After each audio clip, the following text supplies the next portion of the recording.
Bendición en la expansión. A Gad dijo, bendito el que hizo ensanchar a Gad, como león reposa, y arrebata brazo y testa, escoge lo mejor de la tierra para sí, porque allí le fue reservada la porción del legislador, y vino en la delantera del pueblo, con Israel ejecutó los mandatos y los justos decretos de Jehová. Deuteronomio 33, 20 y 21. Reflexión. El primer hijo de Zilpa con Jacob significó una celebración especial para Lea, quien la había entregado al patriarca viendo que ella había dejado de dar hijos, así que Gad fue su nombre, el cual significa ventura. Y su ventura fue tal que le tocó la porción más especial en la repartición del territorio, aquella en la que se asentaba el monte de Nebo, donde reposó Moisés de sus años de vida sobre la tierra. La perspicacia y la valentía se hacen presentes en Gad, junto con Rubén y media tribu de Manasés, durante la decisión de quedarse en las tierras conquistadas antes de cruzar el Jordán. Porque popularmente en la cosmovisión judía quisieron mirar con malos ojos el hecho de que la tribu de Gad se dejara seducir por la tierra de Galaad, para precipitarse a tomarla, como si de un hecho codicioso y cobarde se tratara, cosa que se solventó cuando los guerreros de Gad se unieron a los demás para batallar el resto de la conquista pasado el Jordán. Mas la peligrosidad que conlleva habitar los territorios limítrofes a las poblaciones paganas solo pueden indicar lo contrario, que es la gallardía y el celo por extenderse más allá de la heredad, en la conquista. Jacob hizo constar la idiosincrasia bélica de Gad, cuando lo bendijo, diciendo: Gad, ejército lo acometerá, mas él acometerá al fin. Génesis 49:19. Aplicación. No hay una bendición mayor que la gracia de Dios salvándonos por medio de la fe en el Señor Jesucristo. Pero después de esta somos gratamente bendecidos con la labor de ensanchar el Evangelio de la reconciliación mientras hayan corazones por conquistar con la palabra de Dios. La visión de expandirse en la Iglesia no se trata de un deseo salido del corazón del hombre, sino que, siendo el mandamiento por excelencia del Señor Jesucristo dado a sus discípulos, Dios nos lo ha implantado en nuestros corazones formando parte del carácter de Cristo, y de la voluntad de Dios en el Espíritu Santo, morando en cada uno de sus miembros. Y les dijo: id por todo el mundo, y predicad el Evangelio a toda criatura. Marcos 16:15.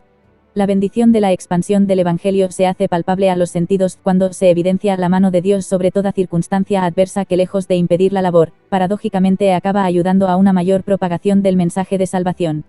Esto lo vemos reflejado en Jerusalén en tiempos inmediatos al Pentecostés del aposento alto, que habiéndose convertido muchos reconociendo a Jesús como Señor y Salvador, aún se mostraban celosos de este perfecto regalo de la vida en Cristo, y no tenían pensamiento de compartirlo fuera de su cultura y nación.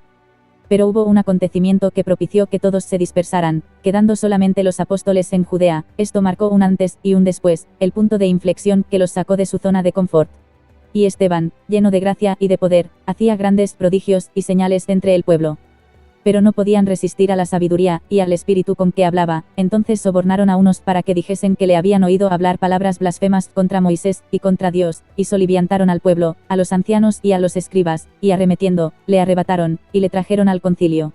Entonces ellos, dando grandes voces, se taparon los oídos, y arremetieron a una contra él, y echándole fuera de la ciudad, le apedrearon, y los testigos pusieron sus ropas a los pies de un joven que se llamaba Saulo, y apedreaban a Esteban, mientras él invocaba y decía: Señor Jesús, recibe mi espíritu, y puesto de rodillas, clamó a gran voz: Señor, no les tomes en cuenta este pecado, y habiendo dicho esto, durmió. Y Saulo consentía en su muerte. En aquel día hubo una gran persecución contra la iglesia que estaba en Jerusalén, y todos fueron esparcidos por las tierras de Judea y de Samaria, salvo los apóstoles. Hechos 6, versículos 8, y del 10 al 12, 7, versículos del 57 al 60, y 8, versículo 1. Pareciendo que esta disolución del centro neurálgico de la Iglesia hubiera resultado en un final del cristianismo, lo que sucedió fue totalmente lo contrario, siendo que se empezaría a dar cumplimiento a las palabras de Jesús, cuando dijo: me seréis testigos en Jerusalén, en toda Judea, en Samaria, y hasta lo último de la tierra, cuando aún los apóstoles no tenían ni idea de la magnitud de su cometido. Pero los que fueron esparcidos iban por todas partes anunciando el Evangelio. Hechos 8, 4. Aparte de la bendición de ensanchamiento del Evangelio por todo el mundo, las palabras de Moisés a Gad se van a ver aplicables también a la Iglesia, en el sentido en que se encuentra viviendo rodeada de tierra hostil, la cual se opone al mensaje de reconciliación de Dios para con el hombre, hasta el punto de buscar arremeter directamente contra la integridad y la vida de cada siervo de Cristo. Advertencia tenemos en Pablo, por si hubiera alguno a quien le pueda pillar de sorpresa. Y también todos los que quieren vivir piadosamente en Cristo Jesús padecerán persecución. Segunda de Timoteo 3:12. Pero, gracias a Dios, hemos sido dotados de valentía y poder en el Espíritu Santo, para cuando estas persecuciones se evidencien en mayor o menor medida, sea superior la gallardía y el temple para contrarrestar y vencer la ofensiva. ¿Por qué no nos ha dado Dios espíritu de cobardía, sino de poder, de amor y de dominio propio? Por tanto, no te avergüences de dar testimonio de nuestro Señor, ni de mí, preso suyo, sino participa de las aflicciones por el Evangelio según el poder de Dios. Segunda de Timoteo 1:7 y 8. Acción. Ha llegado el día de dejar de ver la labor evangelística desde la perspectiva de la peligrosidad que conlleva adentrarse a tierra hostil para empezar a visualizar las bendiciones que vienen tras la conquista.